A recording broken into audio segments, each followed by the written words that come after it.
You're listening to the Brilliant Breakthroughs Podcast with your host, Maggie Moggin.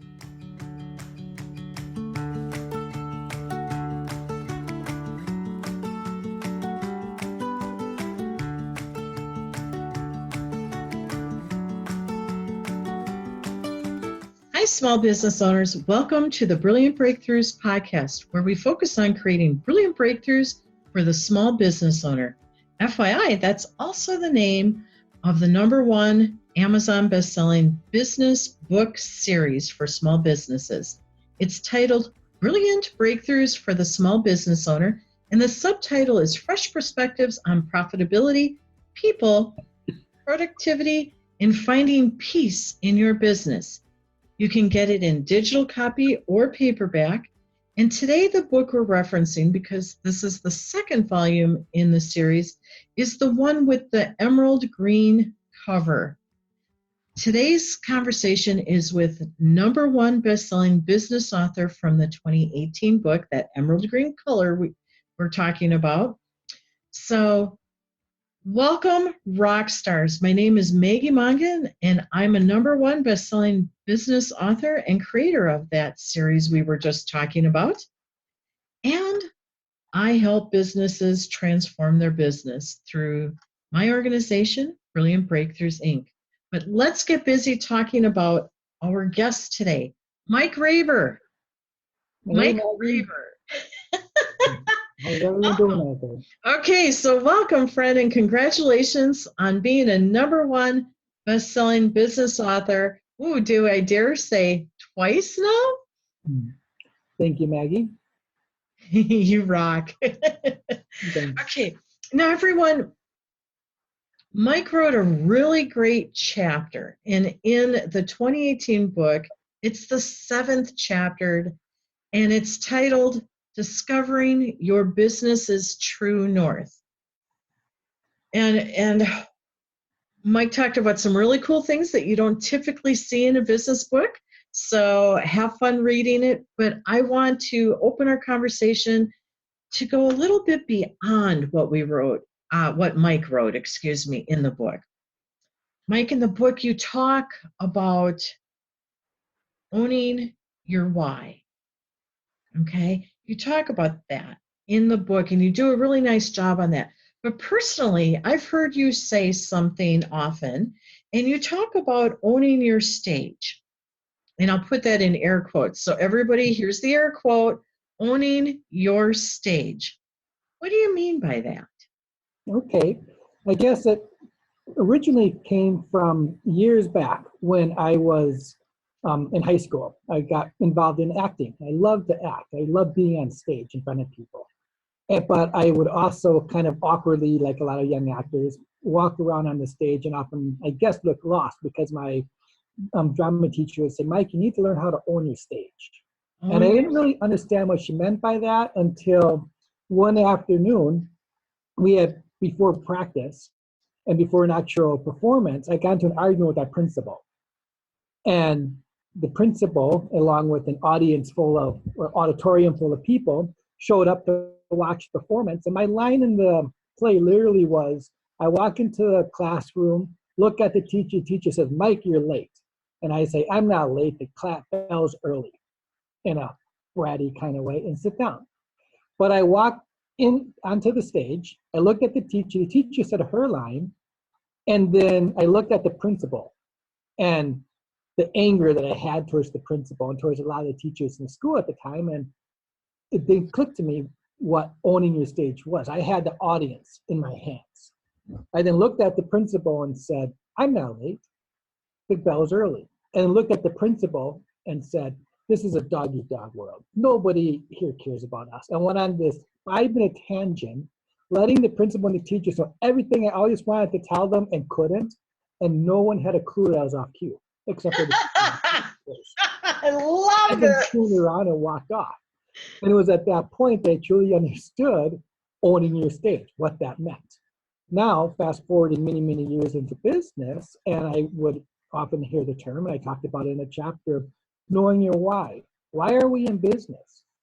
One of the things that you often remind me of is make sure you show up with attention. How do you show up? How do you, when you walk into a networking group, when you sit down with the client, how are you showing up? Number one. And number two, why are you showing up? Which really probably should be number one. I talked in the chapter about finding your true north. And in layman's terms, that means finding your why. Why are you in business? Once again. And the thing that's really cool about modern day business is when I first got into business, it was more brick and mortar, or it was service. Your business was your vehicle. I had a limousine company. The limousines were my business. I worked with a lot of other people that had various types of businesses, but they're all connected to a tangible object that would usually leave your office and go to a client's place, and or you would leave your office and go to a client's place. In today's world, again, knowing your stage, what platform do you want to build your business on? Whether you are a business now, where you have a brick and mortar business and you want to reach out to your clients that way, or you are a service-based business, or you have a passion, something you want to share with the world and you have not yet started a business.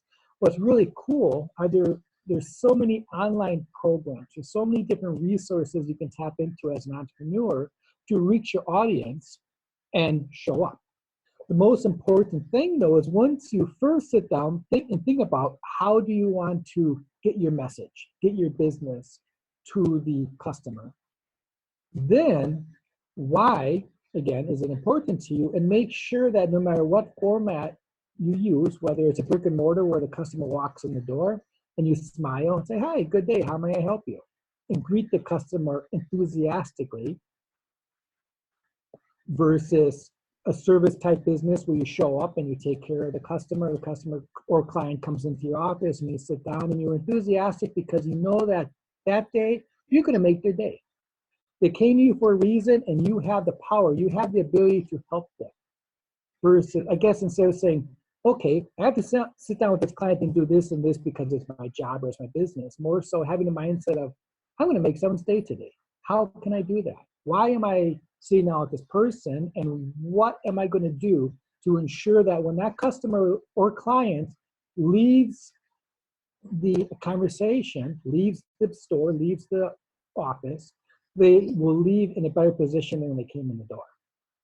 And the process of doing that, really, it's not that difficult. It's owning your stage. Show up on purpose, show up intentionally, and be the professional that you are designed to be. Very long-winded answer.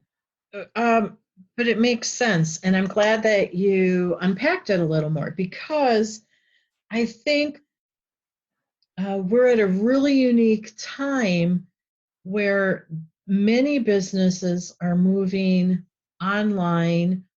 And what I hear Tom Poland out of Australia call the invisible. And we have more invisible businesses than we ever have. I mean, we haven't until just recently. And now that's starting to become a little more commonplace. And when we remove that brick and mortar feeling, we sometimes try to take shortcuts. But you're saying something that's really true. We still need to own our relationship, who we are with our customers or our potential customers, and we still need to treat them well and professionally. Mm-hmm. So this is really cool, because it brings the foundation of business relationships into this century. And sometimes it's being forgotten. I see it happening on online things. People just dive into it. They forget to build relationship, ask you how you are, and actually listen and have a moment with that before diving into whatever it is. I had a call the other day from somebody who said, "Oh, you answered the phone." And they were really shocked. And they said, "Before I forget, I want to tell you this." And then they spent 20 minutes telling me whatever they wanted to tell me. And all I said was, "Hello." So we're forgetting to interact. to build that relationship, which ultimately, as we know, builds business relationship. Mm-hmm. Long answer, but very valid answer and important. So I'm glad that you went a little further into that. I have a second question to ask you, Mike, about something you wrote in the book. But before I go there, is there anything else you'd like to add about about each one of us stepping into owning our own stage? Wow, that's tongue twister. Owning our own stage. I guess most importantly is make sure you're present. Kind of like you said, sitting down with the client and you answered the phone and said hello, and then 20 minutes later you got to say something. If we want to serve a client, we should say hello, they should say hello, and then ask us whatever it is that they are there to ask us. And then listen. If we don't properly listen to the person in front of us, how can we serve them if we don't understand how they need or want to be served? And oftentimes they may not even know how to be served. We have to listen behind, I like to say, read behind the lines, listen behind the words. And Right. that way we can listen to really what they need. And as a professional, oftentimes, I'm sure a lot of you out there, when sitting down with a customer or a client, the guy walks in or a gal walks into the store and says, I want a blue shirt to match my coat, but they're wearing a brown coat. Maybe they decide they like blue that day, but really they don't need a blue shirt. They probably need a yellow or a tan or a shirt that's going to go with brown. As a professional, it's our job to look at what they're wearing and then figure out, okay, is what they say they want really what they need? And or ask them a question to help them determine what that is and then guide them to a result. So it's the simplicity of going back to what serves them. Mm-hmm. Exactly. Got it. And through questions. So like one of my favorite sayings is, I'm sure everybody have heard the saying, people don't care about how much you know until they know how much you care, right? That's asking questions. We demonstrate how much we care by asking questions. But once they understand that you care, you also better be able to demonstrate that you know something too. So I would add on to it. People don't know how much, or people don't care how much you know until they know how much you care. However, once they know that you care, they better know that you know something. So how we address their question, we ask the questions, they give us an answer, and the follow-up questions should show that we understand what they're saying and have the ability to take it to the next level to guide them. Right. Add the value, Right. whatever that may be. But the only reason we would know what that is because we just had a communication exchange. Mm-hmm. Okay, great. Now, question 2. In the book, you wrote this really beautiful chapter and you talk about how you learned lessons as a child about marketing. And specifically, it was through selling candy bars. So everybody pay attention to that. All these kids are out there always selling candy bars and Girl Scouts doing cookies and things like that. We can serve them in a really good way, and Mike's going to share that with us. So you had this awesome experience. You tell the story wonderfully, by the way. And then I want to bring us fast forward to now. How have you continued to embrace the lessons you learned then as a kid into you growing your business now? Well, a lot of it kind of ties off with what we just got done talking about as far as the marketing side. That I knew I wanted to win this contest. And I knew that in order to do that, I would have to learn different marketing techniques, sales techniques, etc. And one of my, I guess, through the process of learning that, how to do that, and you have to read the chapter to figure out what that was. But I then took those lessons into my adult business, and one of the things that I learned, and I started my career in real estate, so I use that as an example, is a lot of the marketing that we were doing was geared around talking at the customer, whether it's through direct mail, whether it's through cold calling, whether it's through whatever variation of marketing or advertising that one does. It was always me, the professional, talking to the client or potential client, prospect, hoping that I would hit a need and they'll respond back. Then when I opened a limousine company, I was spending $5,000 a year on Yellow Page advertising at the time, which back then was a big deal. Right. Was putting a lot of money into advertising, which again was talking at the person. The problem was twofold. Number one, I wasn't really truly delivering my value proposition because so was all my competition. So I didn't really stand out amongst the competition. But number two, and even more importantly, was I had no way of knowing how many people actually looked at the ad. So let's say I was averaging 100 calls a day. Did 100 people see the ad and call me because of that? Did 1,000 people see the ad? I know it was more than 100 because I got 100 calls a day, right? Of which I booked 10% of that, by the way. So there was a lot of money spent on advertising, a lot of money spent on dispatching to get 10 runs. And working with the mentor back then, he suggested that I cut out all my Yellow Page advertisement, all my one-way marketing. Said, stop talking at people. Everybody does that. Talk to people, communicate with people, find out what they need and serve their need. Of which I said, but I run a limousine company. What their need be to get to the airport or to take their loved one out for dinner? And he said, not necessarily. I'm sure they have other needs than that. And at his request, I cut out all my Yellow Page advertisement and basically went dark in the advertisement world, and then called him up and said, okay, now what? And he said, I now want you to call up all your customers or clients and tell them that you are now taking your business in a different direction. Your number one goal is to serve them at the deepest level you can. What are their needs? What are their concerns? What can you as a business person, a member of the business community, do to serve them outside of just taking them to the airport? And then I listened. And I met with clients and I asked them more questions and I listened. I picked people up and took them to the airport, asked them what they needed. They told me what they needed. I listened. Then I found ways to respond to their needs. I would talk in the book about how I would tell people that I was, think of me as G's. I was kind of like a high-end concierge in a way that but I was a business connector. Right. And I would connect different businesses to my clients and vice versa. And basically what all of that taught me was my number one goal. In fact, it's kind of interesting because I was in a mastermind meeting this morning. And one of the topics of the meeting were how do we connect to or with our clients on an emotional level, not just a tactical or transactional level. And for me, became natural.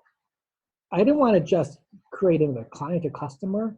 I wanted to create a friend, create a long-term relationship, because I knew that if I marketed to 100 people to get them to call me, I had no control over it. And I had to do all the outward activity. If I took care of the 10 people that booked my cars, did business with me, and served them to the best of my ability, they would then talk to 10 people.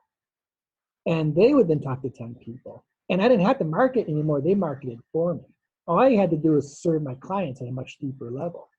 And the business took off, and I had a blast doing it. In fact, years later, I sold the business, and I moved back to the Midwest. And then many years after that, went back out to where the company was, and I was still friends with other clients. It was like I never left town. And that kind of thing in business, it's one thing to get a prospect.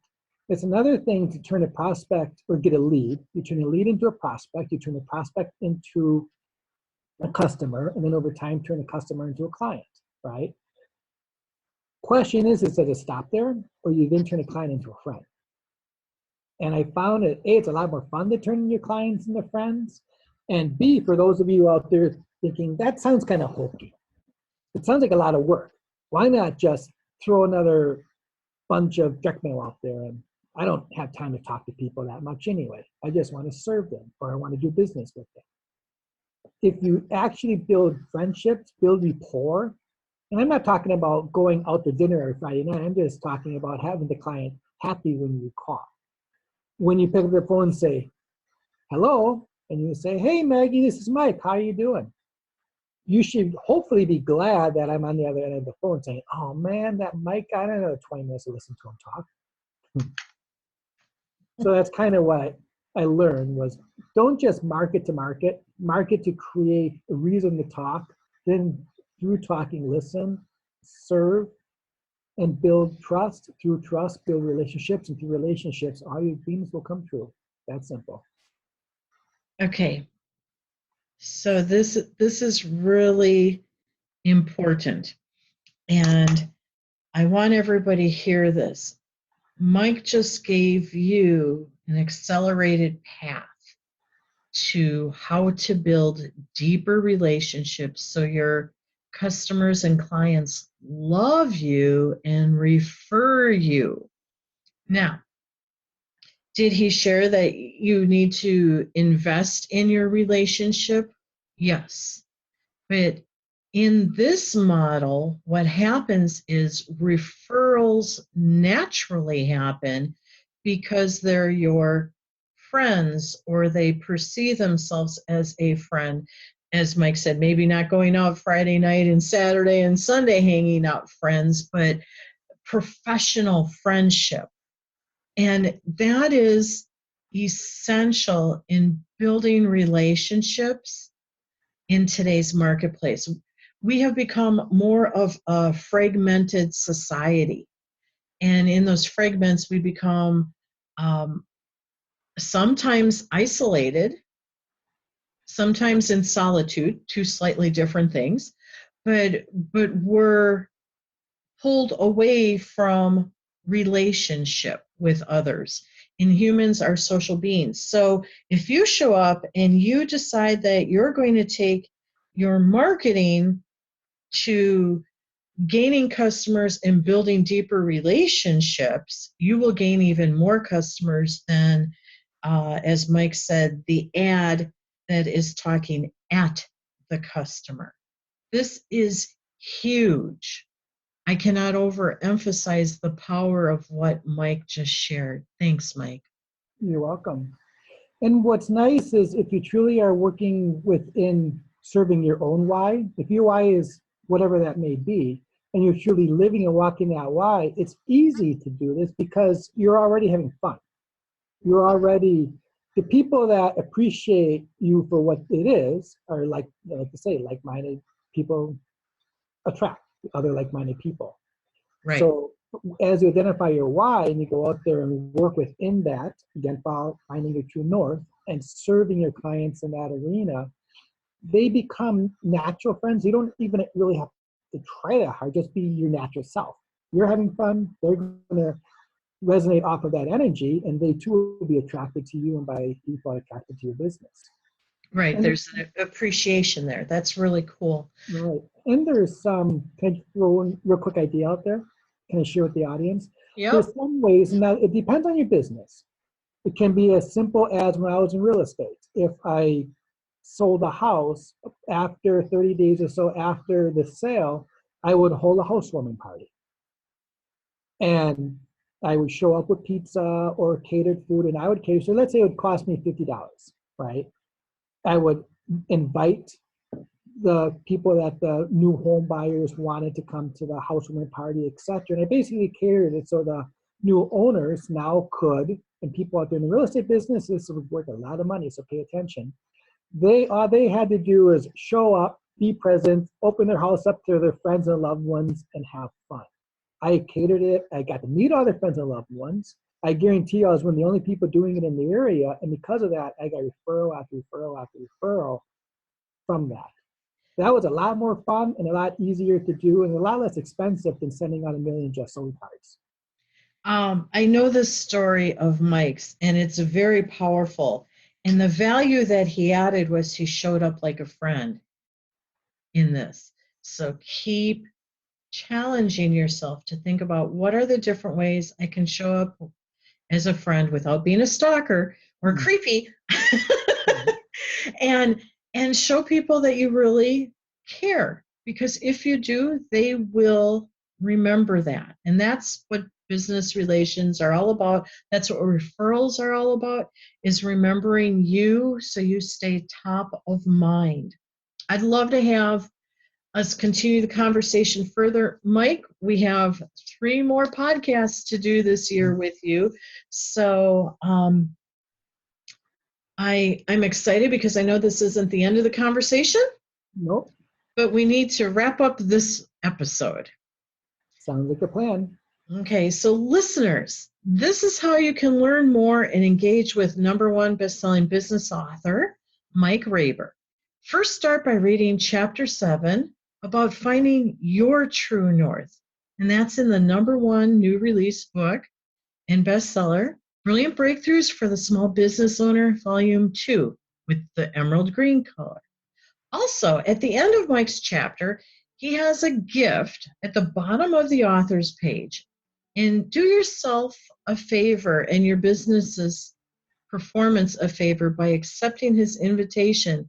It's relevant and free. Plus, he has all sorts of social media handles at the end of that chapter for you to connect with him. Do that if you like what he's talking about, because it is a different flavor. And here's something that's really cool. Right now, you can see everything about the book and how to get a hold of it and Mike by going to the book's free app, Brilliant Biz Book. That's all one word, Brilliant Biz Book, right at your app store. If any one of you is sitting here with a question right now that you would like to ask Mike, on our app, we have something, if you scroll down a little bit, it's called Click on Ask an Expert. So Mike is your expert that you have a question you want to ask. Click on his name, type in your question, and he will reply back to you. I think that's a pretty cool bonus. And you'll do it, won't you, Mike? Oh, yeah, definitely. Oh, okay, good. I love hearing that. Well, thanks for your time and your wisdom sharing today, Mike. You're welcome. I'm always glad to be able to share things I've learned along the way and help other people grow their businesses and live the life they deserve. Yeah. And that is Mike's truth, everyone. Enjoy reading his chapter. He's an excellent storyteller. And listeners, we appreciate you listening to the Brilliant Breakthroughs podcast, where you learn about how to create more brilliant breakthroughs for your business.